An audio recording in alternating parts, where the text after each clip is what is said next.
menghindari lingkungan yang dapat merusak, apalagi kondisi tempat kerja kita jemaah kadang-kala tidak mendukung kita untuk istiqamah. Ada seorang yang ketika Ramadan dia cerita, Ustaz, dia kerja di sebuah instansi, dia ngomong, semua teman sekantor ana Ustaz nggak ada yang puasa, tapi ngadakan buka bersama. Iya, kata dia. Jadi kan di kantor tuh ada acara buka bersama, mereka ngadain Ustaz. Jadi Anda jadi bingung ya, seperti itu. Itu lingkungan yang dapat merusak ya. Ahibati fillah. Ingat, setan itu nggak pernah tidur siang. Kenapa? Fase futur itu pasti datang menimpa kita karena dua hal. Yang pertama, jiwa manusia itu memang suka santai. Secara jiwa kita, jiwa suka memerintahkan kepada keburukan. Dia nggak mau yang berat-berat, jiwa manusia. Makanya kita dipaksa untuk memaksa jiwa kita. Kondisi yang kedua, kondisi syaitan. Yang dia telah bersumpah kepada Allah Azza wa Jalla untuk menyesatkan semua manusia. Thumma la'atiyannahum min baini aydihim, dia akan datang dari depan, wa min khalfihim, dari belakang, wa an aymanim, dari kanan, wa an syama'ilihim, dari kiri. Terus kita akan digodain jemaah, nggak berhenti jemaah. Jadi maju kena, mundur kena, ke kanan kena, ke kiri kena. Dia nungguin kita, dia tungguin kapan kita ada celah dia masuk. Dan syaitan mengatakan, wala tajidu aktsarahum syakirin, dan engkau ya Allah akan mendapatkan kebanyakan hamba-hambamu itu tidak pandai bersyukur. Dan sepertinya itu terjadi karena Allah mengatakan, wa qalilun min ibadiyasy syakur, sedikit dari hamba-hambaku yang bersyukur. Ahibati fillah, kalau bicara apa yang menyebabkan orang itu futur, ada beberapa faktor jemaah. Yang pertama, faktor agama. Faktor agama ini, ada orang yang ketika dia hijrah, ketika dia mulai istiqamah, dia itu nggak ngaji dengan benar. Dia nggak datang kajian, dia tidak mempelajari tentang tauhid, dia tidak mengkaji tafsir Al-Quran yang merupakan kitab hidayah. Kemudian dia berlebih-lebihan. Ada orang yang berlebih-lebihan dalam beragama. Orang yang berlebih-lebihan dalam beragama ini akhirnya nanti sampai titik nggak mampu dia, karena memang agama ini mudah gitu loh. Jangan sampai kita mengharamkan yang mubah. Main bola boleh nggak?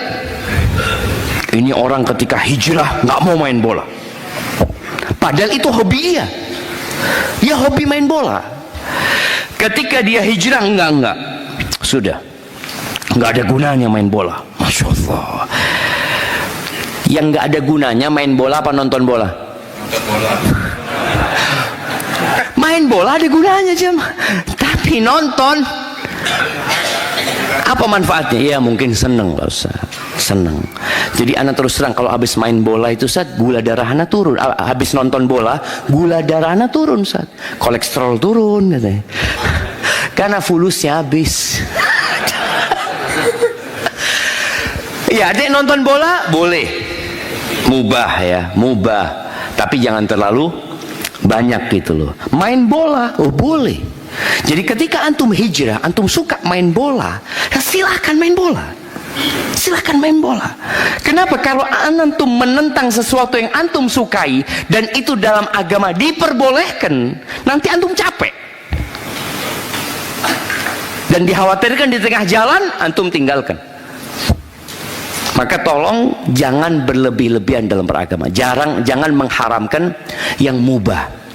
Tapi paling tidak kita mengurangi yang mubah, jangan terlalu banyak ya, seperti itu. Kemudian jangan mewajibkan yang sunnah. Sunnah ya tetap hukumnya itu, kalau dilakukan kita dapat pahala, kalau ditinggalkan kita merugi. Tapi jangan sampai diwajibkan. Yang sunnah tetap sunnah, yang wajib tetap wajib, yang haram tetap haram, yang mubah tetap mubah. Yang makruh, ada sesuatu yang makruh dalam agama kita. Jangan yang makruh antum haramkan juga.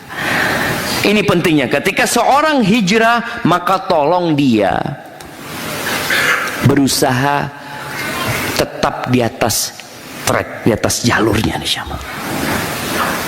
Kenapa? Kalau antum semangat awal itu, oke, nggak apa-apa.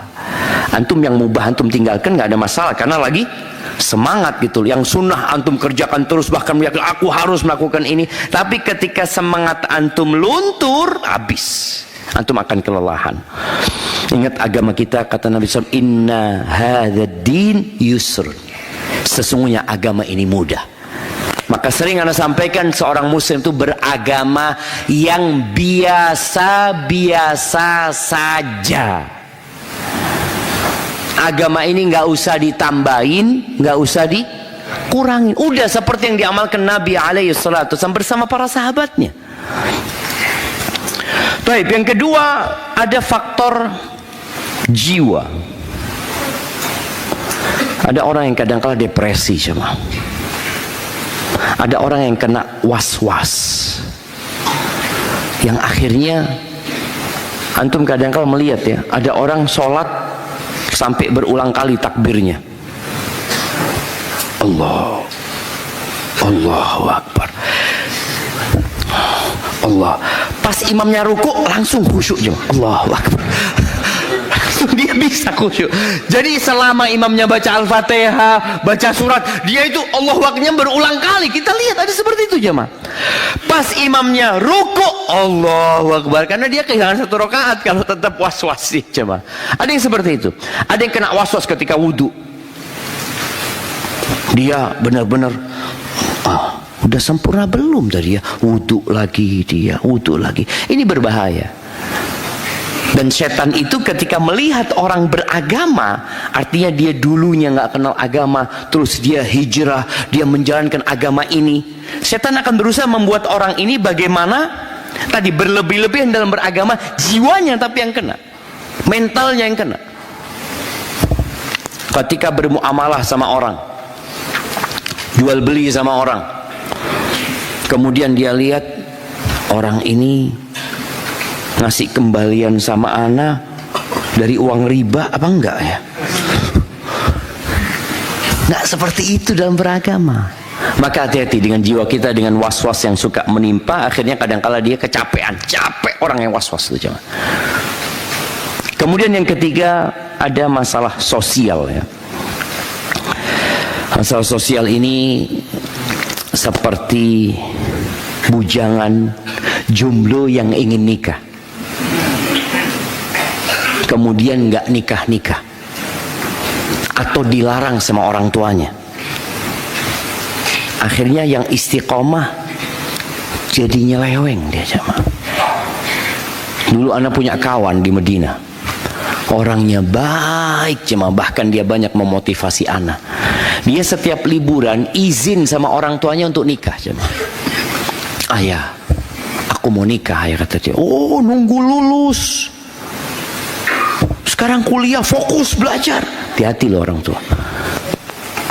Boleh jadi ini anak yang istiqomah gara-gara dilarang, padahal dia mampu dan orang tuanya punya kemampuan. Maka Syekh Ibn Utsaimin rahimahullah ta'ala menyebutkan, orang tua yang punya kemampuan menikahkan anaknya, nikahkan anaknya. Apalagi di zaman seperti sekarang. Sampai Anda dapat potongan video jemaah ya.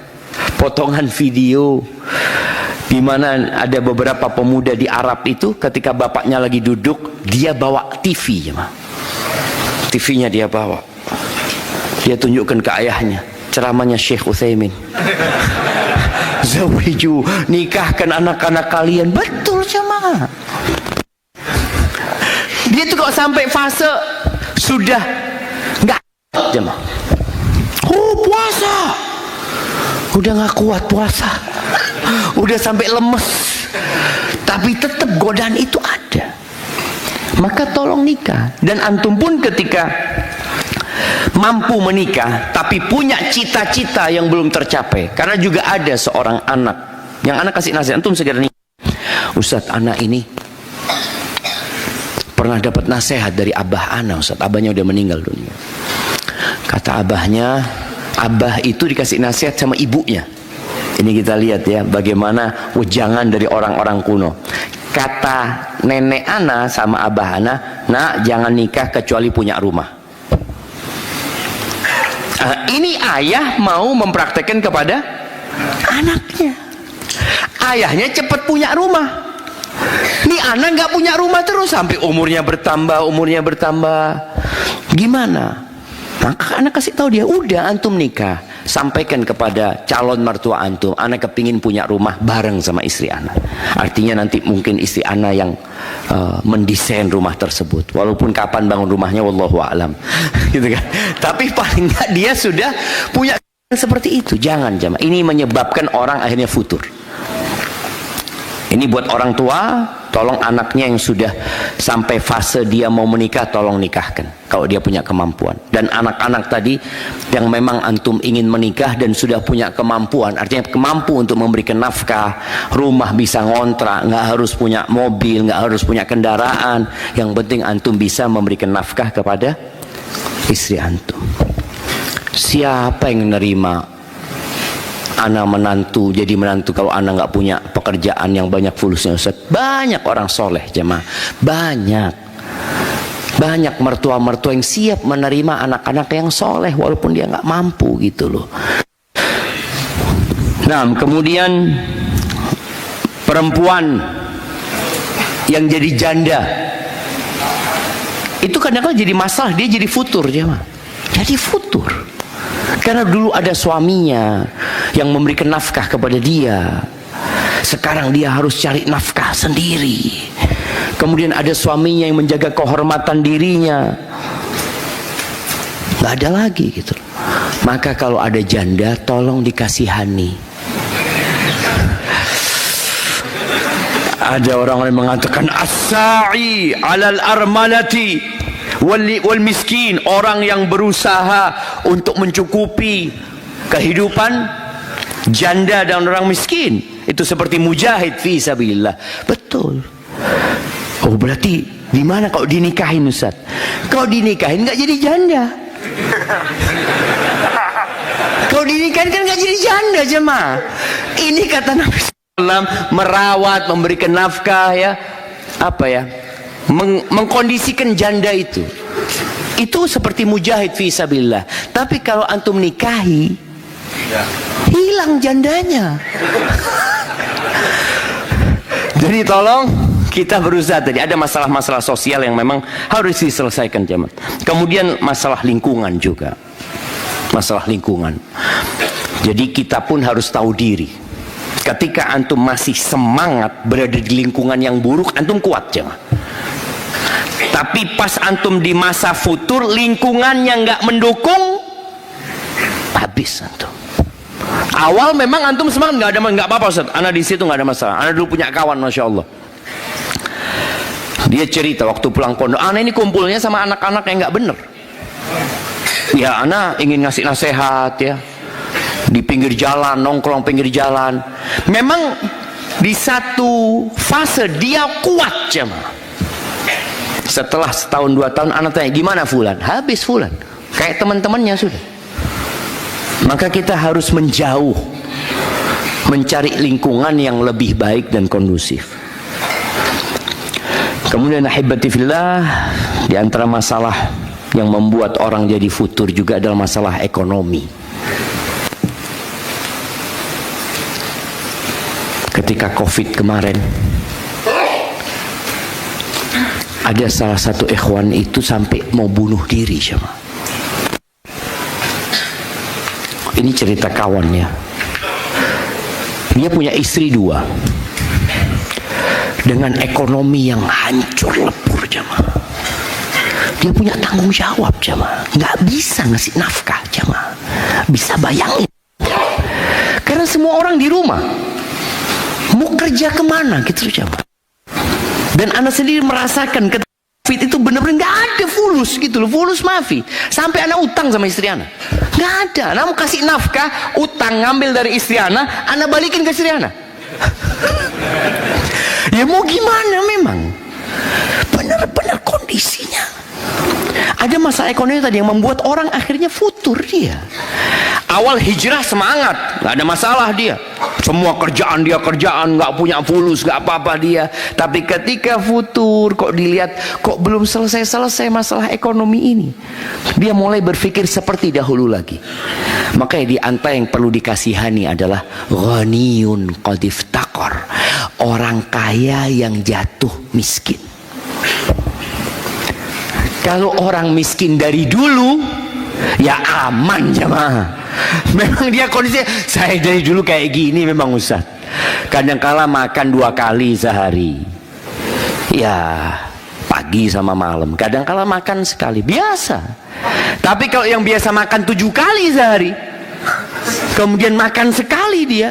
Kan ada orang yang makan pagi, subuh makan. Nanti jam 9 makan lagi gorengan wala apa, habis zuhur makan lagi, habis asar makan, habis maghrib makan, habis isya makan, mau tidur makan lagi. Tahu-tahu dia hanya makan sekali. Orang yang biasa pakai mobil pribadi tahu-tahu harus naik mobil umum. Orang yang biasa pakai jam yang mahal tahu-tahu nggak ada jamnya, handphonenya ada. Ini masalah ekonomi memang menjadi penyebab orang itu futur. Makanya kita tiap hari disuruh berdoa, Allahumma inni as'aluka ilman nafi'an wa rizqan thayyiban. Minta rizki kita jemaah. Hidup butuh biaya.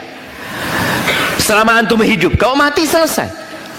Kita butuh baik, kita minta tiap hari. Baru minta wa amalan mutaqabbala. Ahibati billah, apa solusi dari futur ini?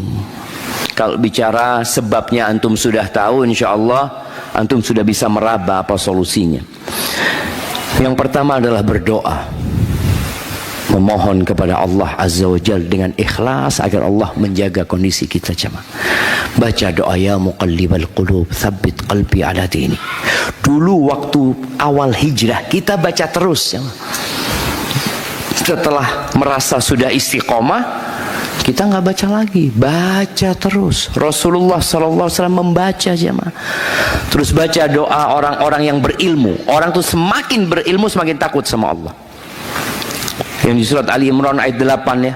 Doa mereka apa? Rabbana la tuzigh qulubana ba'da idh hadaitana wa hab lana min ladunka rahmah innaka antal wahhab. Baca jemaah. Wahai Rabb kami, jangan palingkan hati kami setelah Engkau memberikan hidayah kepada kami. Jangan sampai kita menyimpang setelah dikasih hidayah sama Allah Subhanahu wa taala. Dan berikan kepada kami dari sisimu rahmat, sesungguhnya Engkau Maha pemberi anugerah ya. Kemudian yang kedua, belajar agama.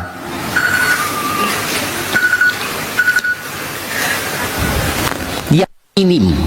Artinya kalau kita bisa maksimal alhamdulillah, tapi nggak semuanya bisa maksimal. Jadi ada ilmu-ilmu yang wajib dipelajari. Antum harus pelajari. Ketika antum hijrah, antum perlu pelajari apa sih ilmu yang wajib anda pelajarin Ustaz, seperti itu. Yang menyebabkan kita terhindar dari syubhat, terhindar dari was-was, terhindar dari bisikan-bisikan setan. Pelajari ilmu tersebut. Jadi ada kajian yang wajib kita hadiri jemaah. Walaupun kita tahu sebenarnya ya kan ana sudah belajar Ustaz tentang rukun Islam, rukun iman, ihsan. Iya, tapi ada ilmu-ilmu lain yang antum harus kaji. Tolong penuhin ilmu tersebut. Kemudian yang ketiga, cari kawan yang baik. Kawan yang ketika kita futur, dia pegangin kita jemaah. Ada yang nelpon kita kalau kita nggak hadir kajian. Nah, maka ini ana tidak akan lanjutkan kajian sampai antum kenal dengan yang di kanan dan di kiri antum. Fadhal, antum kenalan dulu.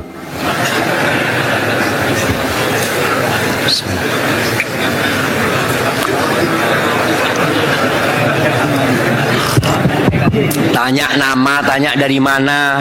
Iya jemaah. Ibu-ibu juga seperti itu. Maka tolong tadi cari kawan yang baik. Dan kalau bisa kawan antum yang antum kenal di sini itu menjadi kawan untuk selanjutnya jemaah. Antum minta nomor handphonenya nanti setelah kajian. Ketika ada kajian lagi mungkin bisa saling mengingatkan. Tanya antum datang nggak? Orang itu kalau diingatkan jemaah sadar. Tapi kalau kita nggak ada yang ngingetin, apalagi kita hijrah di rumah sendirian, ayah bunda kita belum hijrah ya, kemudian keluarga kita belum, kita sendirian. Ketika kita futur, mereka suka. Oh lihat kan, memang kau berlebih-lebihan dalam beragama kata dia. Udah biasa-biasa aja. Biasa-biasa aja maksudnya kadang-kala sholat, kadang-kala nggak sholat gitu. Auzubillah. Enggak, jadi tadi kita perlu kawan yang selalu mengingatkan kita. Kemudian hindari lingkungan. Yang keempat, menghindari lingkungan yang dapat merusak. Apalagi kondisi tempat kerja kita jemaah kadang-kala tidak mendukung kita untuk istiqamah. Ada seorang yang ketika Ramadan dia cerita, Ustaz, dia kerja di sebuah instansi ya. Dia ngomong, semua teman sekantor ana Ustaz nggak ada yang puasa, tapi ngadakan buka bersama. Iya kata dia. Jadi kan di kantor itu ada acara buka bersama, mereka ngadain Ustaz. Jadi anda jadi bingung ya seperti itu. Itu lingkungan yang dapat merusak ya. Kemudian ketika yang kelima, ketika ada satu masalah segera selesaikan. Tadi masalah kejiwaan antum, was-was umpamanya ya. Kalau ada masalah-masalah ekonomi, antum segeralah terus berdoa memohon kepada Allah supaya masalah ini tidak membesar. Dan antum terus memohon agar dikuatkan keimanannya. Kemudian yang keenam, kadang-kala antum perlu datang ke orang-orang yang berilmu jemaah untuk minta nasihat. Sampaikan kondisi antum. Tadi yang ana sampaikan ikhwan yang mau bunuh diri itu benar-benar mau bunuh diri jemaah. Istrinya telepon seorang ustaz. Akhirnya ustaz itu datang ke rumahnya. Dia sedang proses ingin bunuh diri jemaah. Subhanallah jemaah. Maka tadi kita kondisi memang kadang-kala sudah kalap, nggak tahu dia jemaah solusinya apa. Maka kita perlu punya kawan-kawan yang ustaz ya, ustaz yang bisa memberikan nasihat kepada kita. Antum kalau cari ustaz, jangan cari ustaz yang terkenal. Setahun sekali belum tentu ketemu antum sama dia. Iya, tapi ada ustaz di sebuah masjid, ya, ada imam masjid, ada ustaz di pondok pesantren. Udah antum datang ke mereka. Tiap pekan, tiap bulan antum datang, antum rezeki datang ke ustaz seperti itu sambil minta nasihat kepada ustaz. Terus terang perlu dekat sama orang berilmu, jangan perlu dekat. Kemudian yang ketujuh, berusaha untuk menguatkan iman kita dengan menjalankan amalan-amalan yang menguatkan iman itu. Di antaranya adalah mentadabburi Al-Quran Al-Azim. Baca Al-Quran dan tadabburi. Antum punya wirid baca Quran, walaupun cuma satu ayat, tapi tiap hari antum baca. Kemudian bertafakur di ciptaan Allah Subhanahu wa taala ya. Di malam hari sekali-kali antum keluar ke tempat yang lapang jemaah. Duduk di sana. Antum lihat itu langit. Allah mengatakan inna fi khalqis samawati wal ard ikhtilafil laili wan nahar la ayatil li ulil albab. Itu ada tanda-tanda kebesaran Allah di sana. Maka berusaha kita untuk meninggalkan handphone kita sekali-kali, meninggalkan rumah kita, berangkat ke tempat di situ kita tadabbur. Kemudian tujuan hidup harus selalu diingat ya. Yang terakhir, meminta pertolongan kepada Allah dan meminta perlindungan dari syaitan rajim. Ketika bisikan-bisikan itu datang, katakan a'udzubillahi minasyaitonir rajim, a'udzubillahi minasyaiton. Terus jamaah, semoga dengan itu Allah benar-benar menyelamatkan kita. Sebagai penutup, ada sebuah hadis diriwayatkan Imam Tabrani. Nabi SAW mengatakan, ma min abdin mu'minin, tidak ada satupun hamba yang beriman, illa walahu dzambun, melainkan dia punya dosa. Melainkan dia punya dosa. Ini sebuah kodrat manusia, dia itu berbuat dosa. Coba. Tidak ada satupun hamba yang beriman kecuali dia berbuat dosa. Ya'taduhul faina ba'dal faina. Ada yang dia kerjakan, dia berhenti, nanti dia kerjakan lagi, ya. Au dzambun huwa muqimun alaihi, atau dia punya dosa yang terus dia kerjakan, la yufariquhu hatta yufariqal hayat. Dosa yang dikerjakan sampai mati kadang-kadang. Ada punya kebiasaan, punya dosa yang dikerjakan terus. Wa innal mu'min khuliqa muftanan. Orang beriman itu diciptakan memang untuk diuji. Tawwaban, tapi dia suka bertobat. Maka kalau antum berbuat dosa, segera bertobat kepada Allah SWT. Nassa'an, mukmin itu suka lupa. Idza dzukira dzakara. Kalau diingatkan, dia jadi ingat. Maka kenapa hari ini kita buat kajian ini? Dan mereka mengingatkan, ana mengingatkan diri ana sendiri, supaya antum mungkin yang lupa juga ingat. Hadza wallahu a'lam bissawab.